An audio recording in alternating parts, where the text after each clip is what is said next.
Everyone, Hare Krishna. Very nice to see everybody here today, and to know that there are others who are listening in online. We thank you very much for spending part of your morning to get a little empowerment, get your batteries charged before we have to go out there and face that material world, which some of us have to do.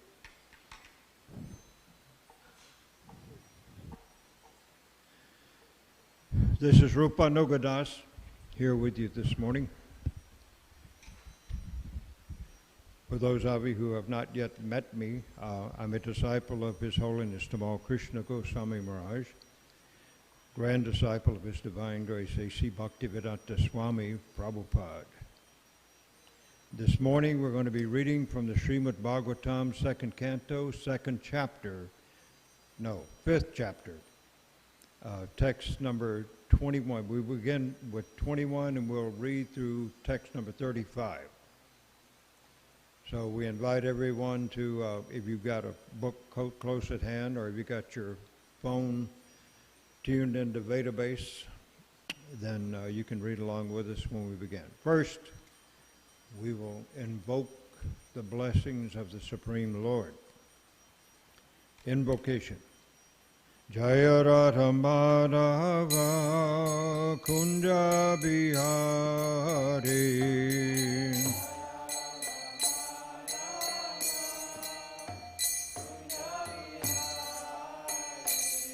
Jaya Radha Madhava Kunja Bihari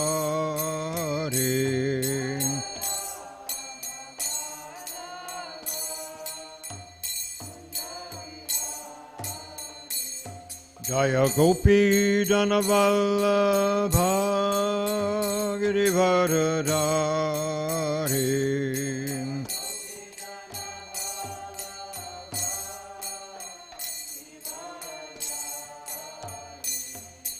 Gopi Dhanavallabha Girivaradhari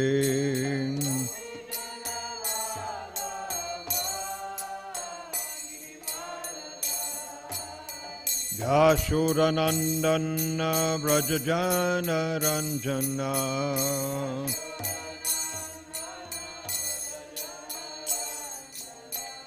Yashodanandana Brajajana Ranjana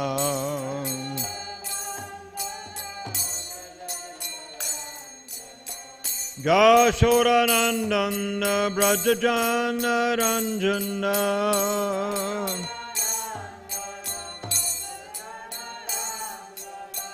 Yashodanandana Brajajana Ranjana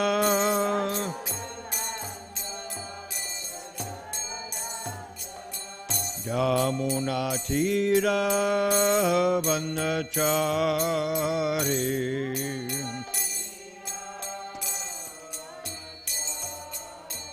Yamuna Tira Vanachari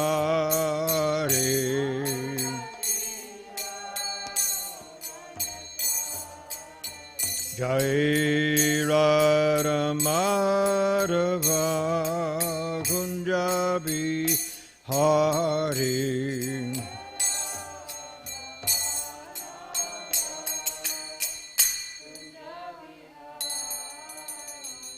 Jai Gaura Premananda Hari Hari Jai Om Vishnupad Paramahamsa Parivrajaka Charja Hasto Tarasatya Sri Srimad His Divine Loving Grace, Abhay Charanaravinda Bhaktivedanta Swami Maharaj, Srila Prabhupada Ki.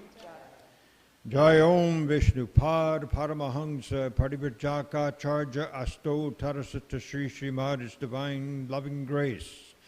Srila Bhaktisiddhanta Saraswati Goswami Maharaj, Srila Prabhupada Ki. Ananta Koti Vaishnavrinda Ki. ISKCON BBT Founder Acharya Srila Prabhupada Ki. ISKCON Guru Parampara Ki. Shri Rup Shri Sanatan Bhatta Raghunath Shri Jiva Gopal Bhatta Dasa Raghunath Sat Goswami Prabhu Ki. Namacharya Srila Haridas Thakur Ki. Prem Se Kaho Shri Krishna Chaitanya Prabhu Nityananda Shri Advaita Gadadhar Shri Vasadi Gaura Bhakta Vrinda Ki. Shri Shri Radha Krishna Gopa Gopinath Shamakun Radhakun Giri Govardhana Ki Shri Vrindavan Ki Shri Mathura Ram Ki Shri Mayapur Navaduit Dham Ki Shri Jagannath Puri Ram Ki Shri Shri Radha Kalachandi Ram Ki Ganga Devi Ki Jamuna Mai Ki Tulsi Devi Ki Bhakti Devi Ki Samavita Bhakta Vrinda Ki Briyat Madanga Transcendental Book and Prasadam Distribution Ki Nitai Gaura Premananda Hari Hari Bol. All glories to the assembled devotees. All glories to the assembled devotees. All glories to the assembled devotees. All glories, all glories, all glories to Sri Guru and Sri Gauranga. Nama Om Vishnu Padaya Krishna Pastaya Bhutale Shrimati Bhakti Vedanta Swaminiti Namane Namaste Saraswati Devi Gaurabadi Pacharine Nevishesha Shunyabadi Pastatadesha Tarine Jai Om Namo Bhagavate Vasudevaya.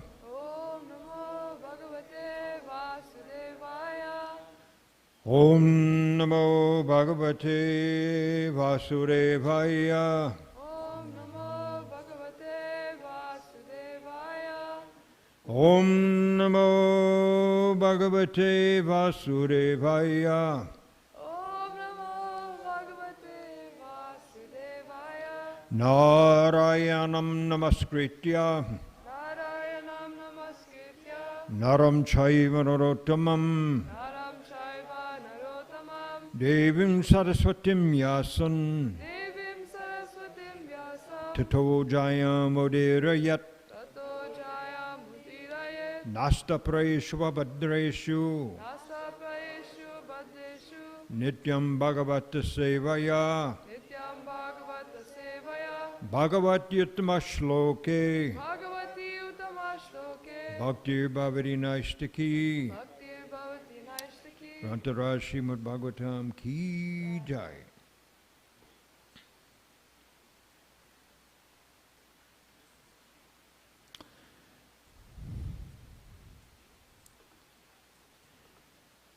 So we'll begin by reading translations all the way through from text number 21 to text number 35.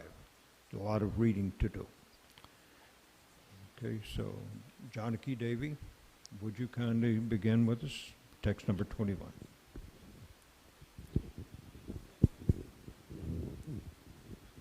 The Lord, who is the controller of all energies, thus creates by It's not very loud. Can you turn the microphone? his own potency. Hold on just one moment, please. We have people listening in on the outside, and one of the reasons that I keep the mic so close to me, and I naturally have a loud voice, I want everybody to be able to hear what's going on in here, especially from you guys. Hare Krishna?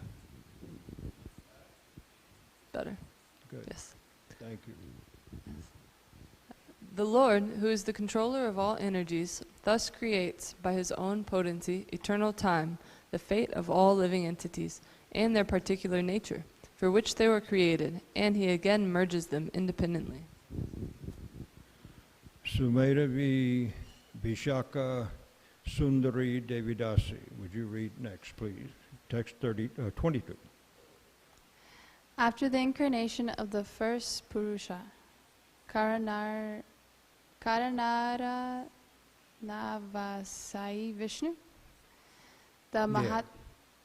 Sometimes called Karana Dakashayi Vishnu, but it's spelled a different way here. Prabhupada uses both spellings in his books.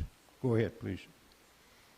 The Mahat Tattva, or the principles of material creation, take place, and then time is manifested, and in course of time the three qualities appear.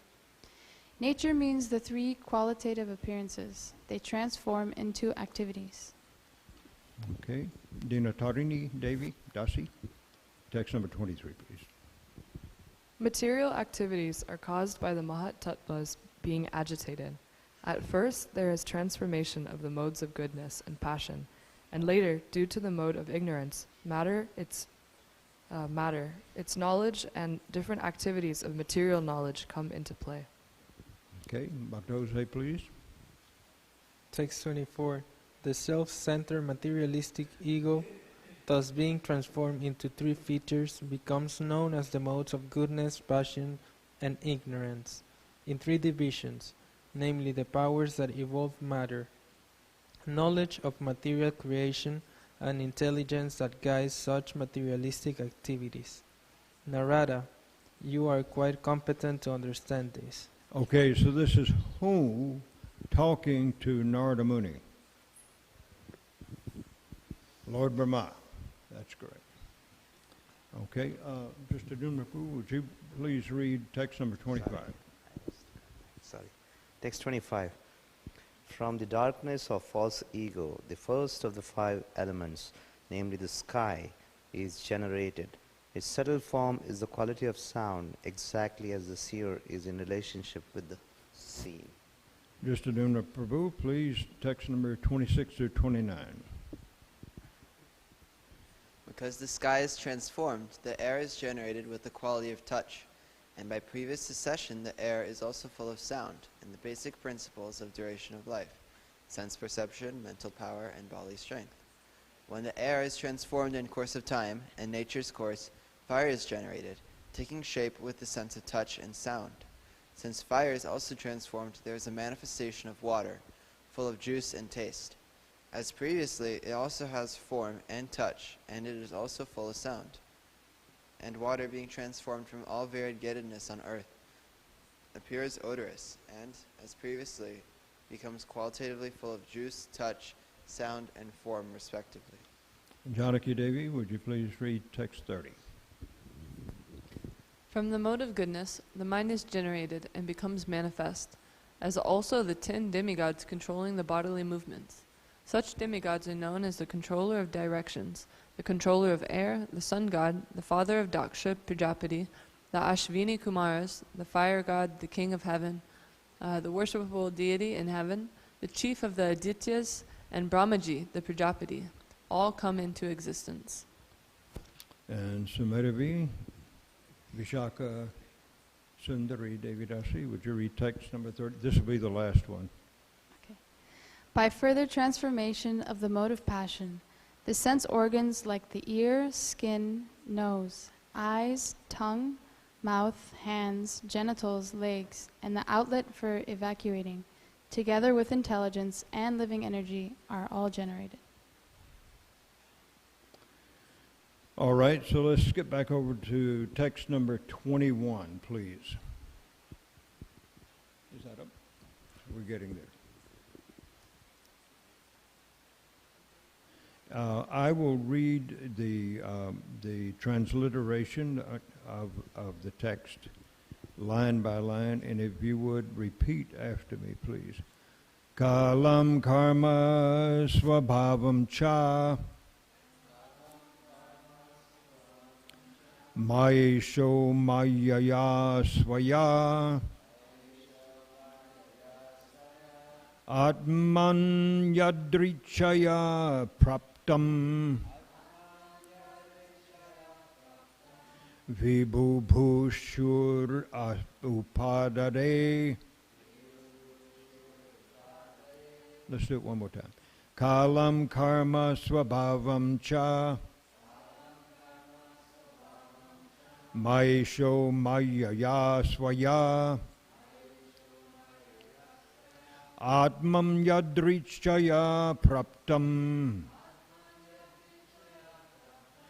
vibhubhushur upadare.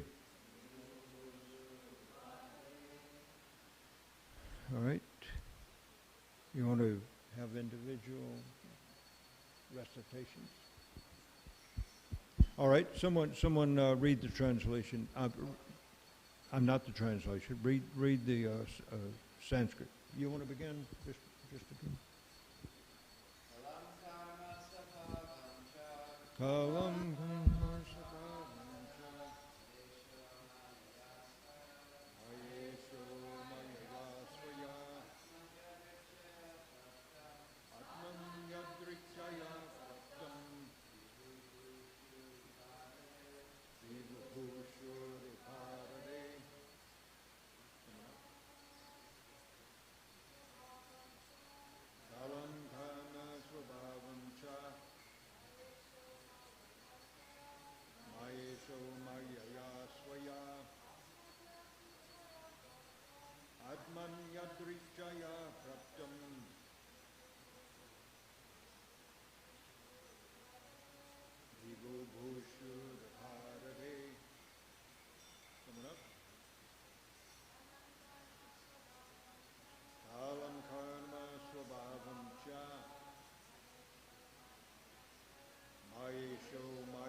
Word for word.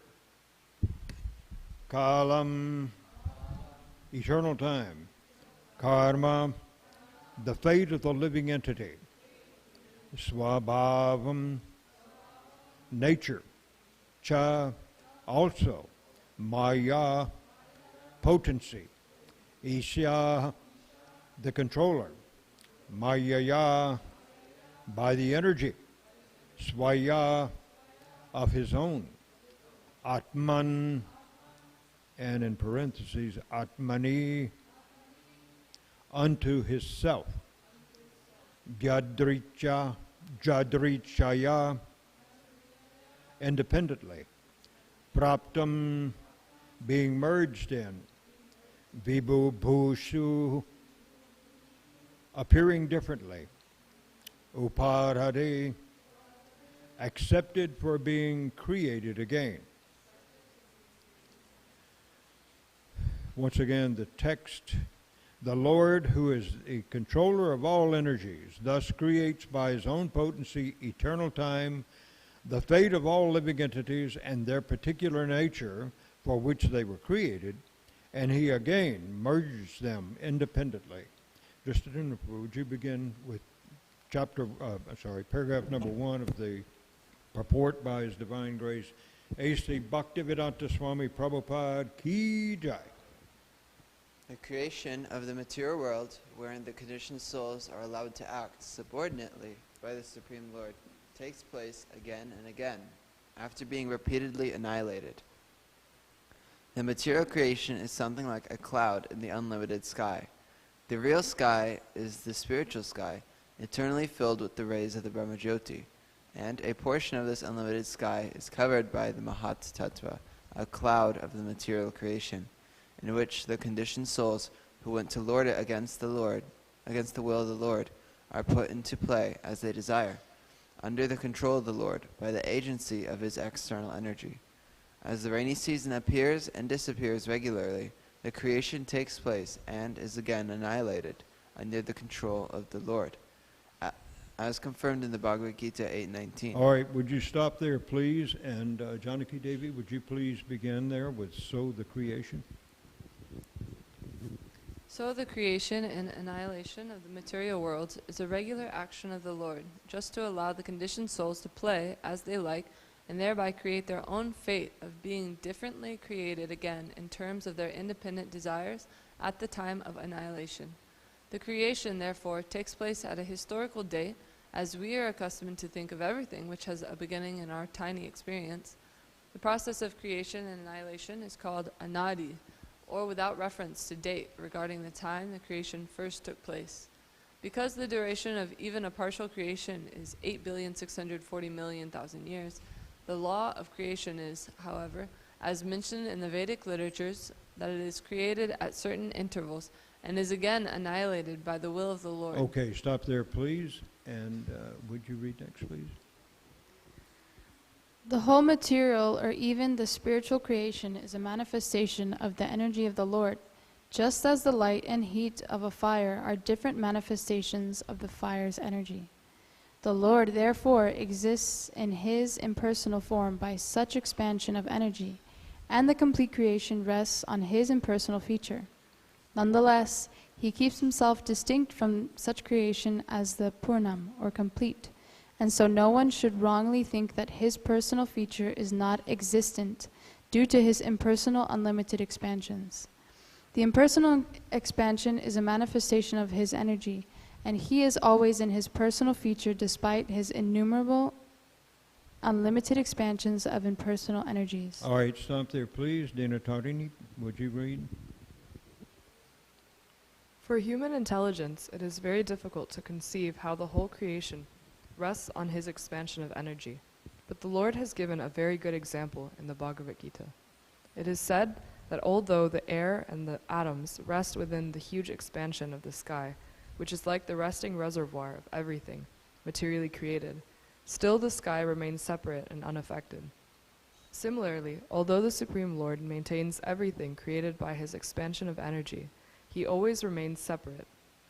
This is accepted even by Shankaracharya, the great advocate of the impersonal form of the Absolute.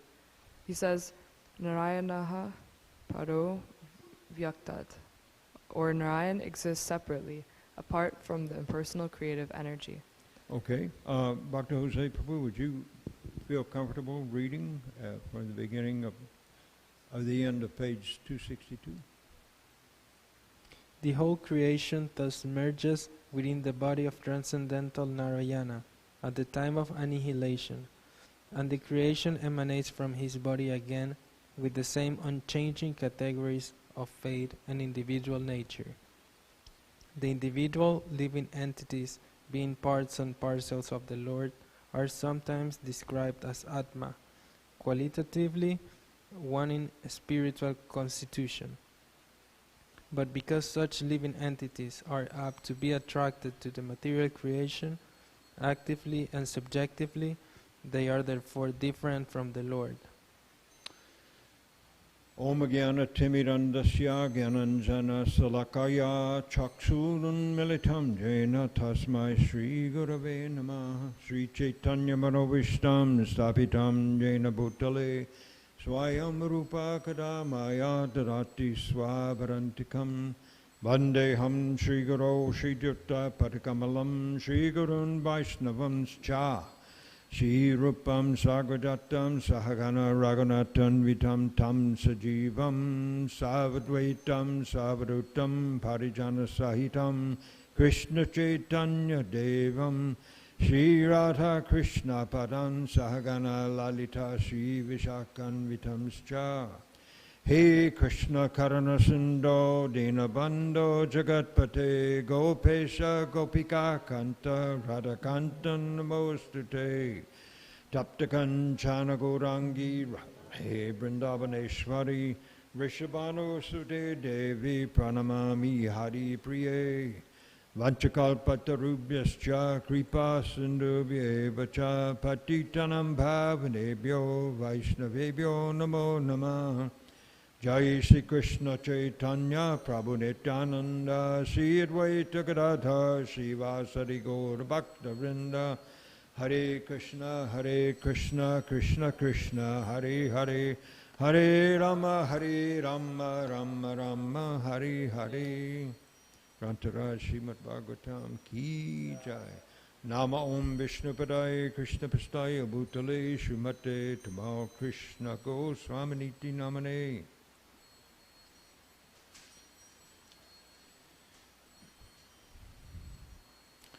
This is a very detailed account of how the Lord creates. It's not quite as simple as was given in our past reading of the Judeo-Christian Holy Bible, in which it was just stated that the Lord created for 6 days, and on the seventh day he took his rest. But it doesn't tell too much about where the ingredients came from, and it's just that they were created. They just came from thin air, except there was no air, so the air had to be created too.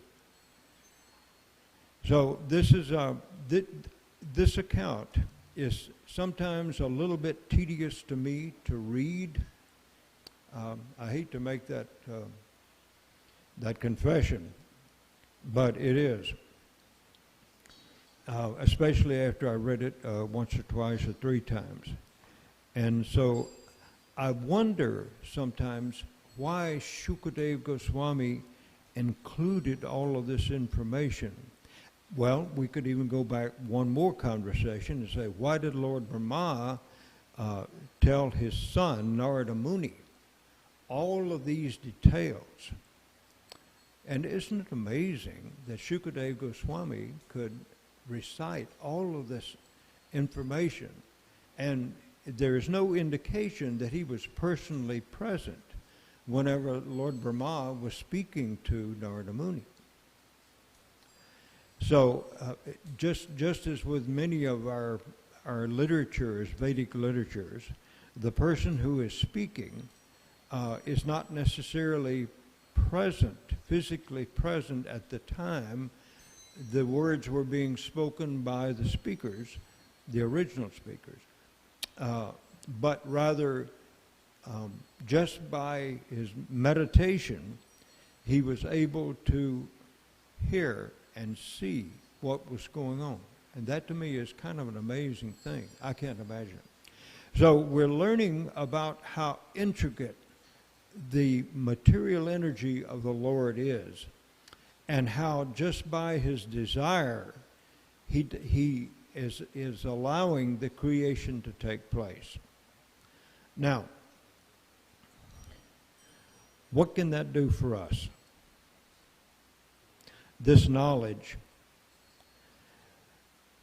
It is very difficult for a person who is atheistic, or a person who simply is not knowledgeable, who is in ignorance of the Vedic literatures. It is very difficult for that person to accept that there is a supreme controller who is in charge of every single detail in the entire material universes, many of them, and also in the spiritual world, in which there are many different locus, or different planets, we can say, where living entities are attracted to go once they have gained liberation from this material world. And getting free of this material world is no small thing, because we come into this world and we are already bringing with us some of our impressions, perhaps some of our memories from the previous lifetimes. We sometimes read about personalities who, even as children, can remember things that happened in their previous lifetime. Most of us cannot. I think I can say that authoritatively. Most of us. Well, or we can say many of us cannot. Or we want to narrow it down even further, I cannot remember what has happened previously in my lifetimes. Have no idea where I was before. But somehow or other, we became conditioned by everything that we heard. In other words, the people who were around us from the time of our birth onward pretty much established our world view of this material creation of the Supreme Lord. Now, if Krishna is beyond if his energies are beyond our ability to perceive them, if they're inconceivable to us, then how is it that we know anything at all about Krishna, except that he chooses to give this information to some of those who are very devout, very much devoted to him? So we get our world view very early on in life. It begins then from the time that, all of these big faces are looking down into the cradle at us, and we're just kind of looking up, bewildered, because we can't figure anything out. Birth is a time of forgetting. William Wordsworth, who is a British poet, wrote an ode on intimations of immortality from recollections of early childhood. How's that for a title? That was the title of his poem. It's actually quite a beautiful poem, and in it he states, "Our birth is but a sleep and a forgetting. The soul that rises with us, our life star, hath had elsewhere its setting, and cometh from afar. Heaven lies about us in our infancy."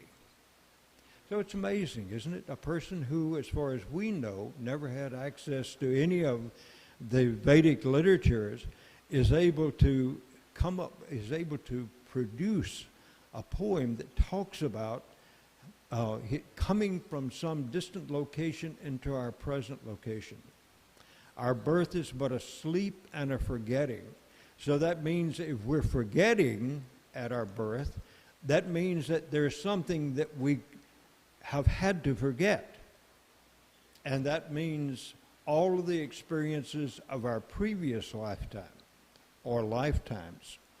Some people have the great misfortune of being able to remember those things, and in some cases they are very difficult to deal with for individuals.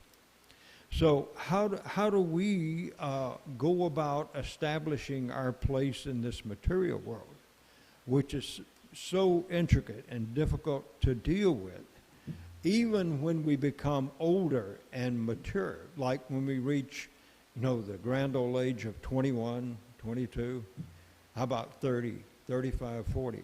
We're still learning a lot about this material world around us, in particular, the personalities who also inhabit different kinds of bodies in this material world.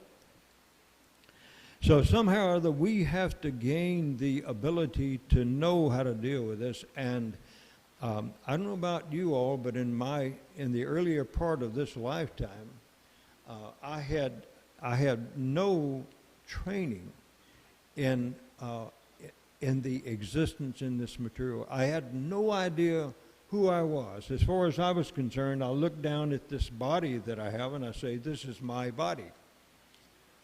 But I don't know who is the possessor of that body. So most of us grew up then thinking, I'll use that term most again, that's too inclusive. I'll say many of us grew up not knowing what we were supposed to accomplish in this world, not even knowing our real identity.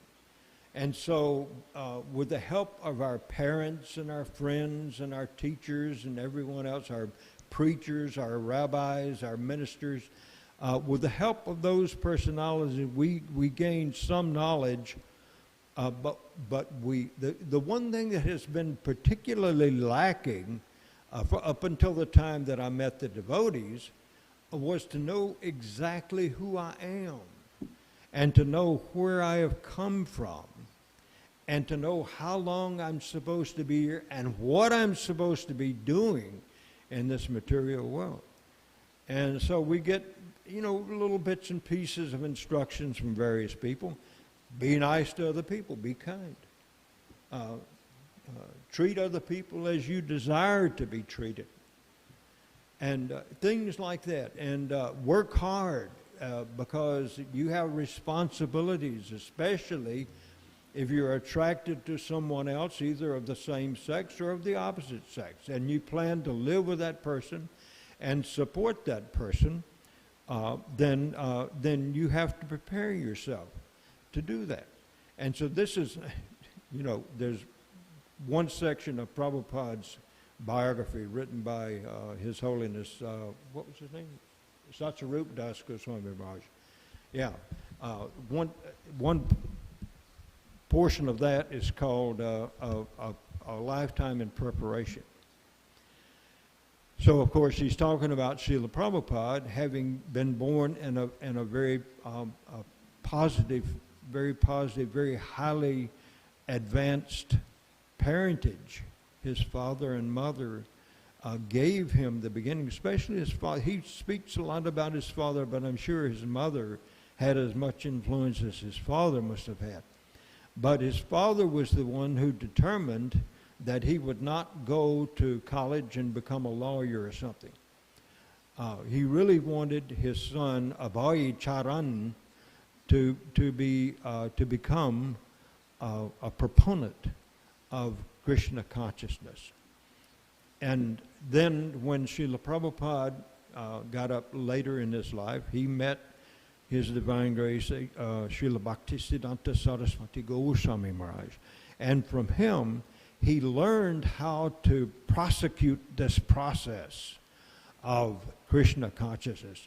And he gave him the instruction, go to the English-speaking worlds and deliver this knowledge to them. So that took, a lot of kindness on the part of Srila Bhaktisiddhanta and then on the part of our Srila Prabhupada, Abhay Charanaravindra Bhaktivedanta Swami Maharaj Prabhupada. It took a lot of kind of sympathy for those of us who were in the Western worlds who had no access to this kind of knowledge unless we happened to have come into a family, taken our birth in a family that were practitioners of this philosophy. So we want to become genuine practitioners of this philosophy. And we have to deal with this material world in doing so. And we have learned to accept this body as our own, the bodies of our relatives as our first of kin, and all the people around us as personalities who can have some degree or other of influence on our view of this world.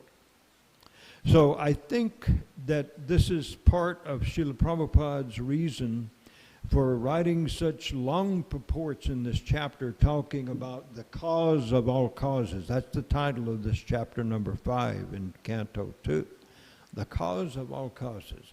So this is part of our preparation for getting on to the higher chapters of the higher cantos in the Srimad Bhagavatam.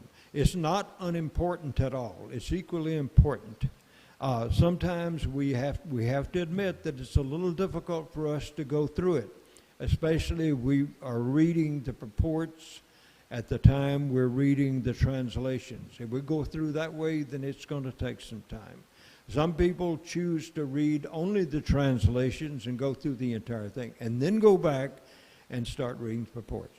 I don't have any particular feelings about that one way or another. The main thing is that you get through the reading of these literatures, not only the Srimad Bhagavatam, but also Bhagavad Gita, Sri Chaitanya Charitamrita, Bhakti Rasamrita Sindhu, Nectar of Devotion. It's necessary for us to get through those, so however we decide we're going to do that, then it's going to make a difference in the way then that we feel about ourselves and about the world around us. Hare Krishna. I'm done. Unless you have some comments or questions. I'd prefer to have questions first and then comments. Does anybody have any questions that have come up in the readings and discussion? Janaki Devi. Hare Krishna. Such a nice class. Thank you. My question was, it said that the qualities appeared in time, and I was just wondering, did they appear due to like Mahavishnu's doing, or is that Brahma's job? When Brahma appears from the lotus flower and then he creates the universe, so is he in charge of like creating these qualities, and the ingredients just come from Mahavishnu? Was who in charge of creating the qualities? Lord Brahma. Lord Brahma. Okay. Did you finish your question? Mm. Okay. Was he responsible, or was this coming directly from Krishna? Is that what you're asking? Mm-hmm. I'd say both. Lord Krishna took this personality, Brahma, and some people say Brahma, but if you look at the markings in the way, then it's actually Brahma. And Krishna is known as the Supreme Brahman. A lot of the words that we have learned, Mother Lakshmi Priya and my wife and I have learned, we learn to pronounce them by listening to other people, other devotees. And so it's taken some time for us to learn how to read the markings. What were the markings called? Diacritics, the diacritical markings, which help us to understand. And I think the Bhagavad Gita used to have a section at the very back about how to pronounce different words and different combinations of letters, and I found that very useful.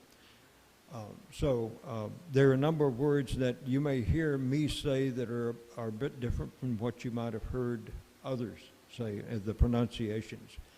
So I invite you to test me and to go to the Bhagavad Gita, to the pronunciation guide in the back, and see if you come up with the same pronunciations that I've come up with. Now, let's get back to your question, Janaki.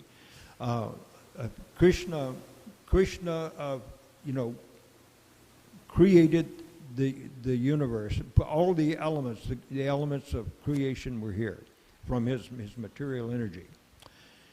And then Lord Brahma was born on the lotus flower, the stem of which went down to the navel of the Mahavishnu, Karanadakashayi Vishnu. And you notice that there are 3 Vishnu forms in this material world, and in the spiritual world, the expansions of Lord Krishna are known as the Narayan forms. So Lord Narayan in the spiritual world, and also there are planets on which Lord Ramchandra, there is a planet on which the followers of Lord Ramchandra are, they go to once they have become purified from all desires in this material world. There is also a planet for Lord Nrsingadev, so I've heard. And I heard my spiritual master, Tamal Krishna Goswami, ask Shivaram Swami Maharaj when my spiritual master was visiting him in Hungary at a farm that they have established in Hungary. He asked him, does Lord Nrsingadev appear in his lion-like form or in his Narayan form on his planet? And I think Shiva Ramrao said he appears in his human-like form. Now, these are things that I have not read in literature as myself, but we learn from different ways. We can learn by reading. We can also learn by hearing from authoritative sources. Now, so back to your point. Lord Krishna has gave all of this. First of all, he had to instruct Brahma what he was supposed to do, because Lord Brahma, he couldn't understand why he was here on this lotus flower, this huge lotus flower, and it had a stem that went down from it. So he dived down into the stem, trying to find the source of the stem. Where's it coming from? And he couldn't find it. Couldn't find the end of it. It was too far to go. So he came back up, and then he just sat. He decided just to sit and meditate. And that's when he heard what 2 syllables? Tapa. In other words, so he understood from that he needed to perform austerities. And then as a result of that, Lord Krishna gave him all of the information that he needed to create, I should say, to reestablish this material world according to what it had been before. And it had all of the ingredients necessary for the living entities to come in and to enjoy. So the purpose of the Lord in creating the material world, first of all, was to give the living entities an opportunity to try to find pleasure and enjoyment apart from the spiritual world in which they were situated before. So it is said that we all we have our beginning in the spiritual world. And that because some of us had the desire to enjoy separately from Krishna, since Krishna is the only real object of desire and perfection in the spiritual world. So Krishna then established this material world and filled it full of planets, and then from time to time, not only planets, but universes, which emanate from the pores of his skin like little bubbles. And so each one of those universes then, the Lord, by glancing over them, impregnates his material energy with the living entities. Now, it's up to Lord Brahma then to take what he has been given by Krishna and to construct the different forms that are in this material world, particularly the bodies of the living entities. And he has to know then exactly what kind of body is needed by that living entity, not only to fulfill his desires, but also to help him get rid of those reactions that he has accumulated from previous lifetimes. So this material world is a very intricately devised place. This human body is extremely intelligently created. And if anybody says that this all came about by the vagaries of the material energy of the Lord, you can ask them things like, does that mean that if you got 747 disassembled in bits and pieces lying around a junkyard, scrapyard, there must be a scrapyard for big airplanes, where they take them apart and they cut them up and they put them through the fire and they turn them back into the elements and then they create another airplane. So it is if someone says that this happened, then you can say, is this like a tornado comes through this scrapyard where all these parts are present and suddenly you got a brand new 747 airplane? Or a watch. You can have all of the ingredients of the watch scattered around in various places, and according to this philosophy that the non-believers have, that somehow or other they just all came together. And so I think we've almost covered your question. So Lord Brahma gets all of his information about creating this material world and assigning each living entity to a particular kind of body and giving them activities to perform. So the answer is yes. He is the creator of it, and yes, Lord Krishna is the original creator and the supplier of all the ingredients. Otherwise, many times, here again using that word most, I got to get rid of that. Many times, Lord Brahma is a jiva soul. In other words, he's a living entity just as we are, although very advanced. And he knows practically all of the things that the super soul knows. Super soul being Shirodakshai Vishnu. All right, so enough on that. Anyone else have a comment or question you'd like to pose, please? And make sure you got the microphone in front of you. Danakeli Prabhu has arrived. Hare Krishna Prabhu. One of my favorite people on the planet. Yes, Krishna. I liked one of the points you were making about how hearing about the creation, the universal form, it can seem a bit dry sometimes, but it's equally as important as the other pastimes in the later cantos. It just made me think of like this purport, I think in the beginning of the third canto or something, but Prabhupada is basically saying that, the activities of the universal form are equal to the Rasa Leela. And same with the Equal incarnation. in what way? They're, because they're the Lord's activities, they're on an equal platform, and they're just as important to hear as the Rasa Leela is or other esoteric pastimes. Is that a comment or a question? It was a comment that I liked that point you made. Yes, the different activities of Krishna and his devotees that are given in the earlier cantos of the Srimad Bhagavatam are as necessary to us as the information in the Rasa Leela. Of course, Rasa Leela is not the only activity that is mentioned in the 10th canto. So some people say we can't read anything from the 10th canto until we've read everything through the first 9 cantos. Well, Prabhupada has shown us that isn't necessarily the case, because early on he translated the 10th canto and put it practically into a story form, in the form of the Krishna book.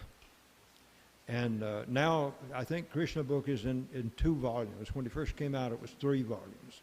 But now it's been put into 2 volumes with a lot of beautiful pictures and such in it.